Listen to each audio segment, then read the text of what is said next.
Are you feeling a little bit lost? Are you feeling like you need some other people around you? You need a buddy, you need a friend, you need a partner, you need somebody to be with you.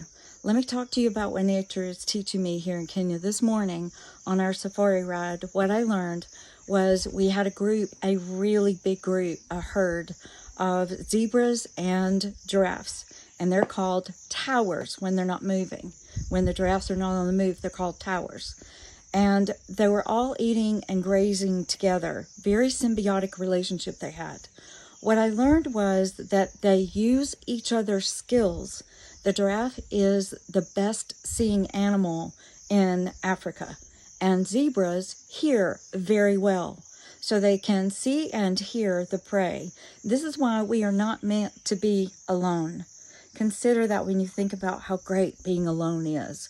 No, it's not. We need each other.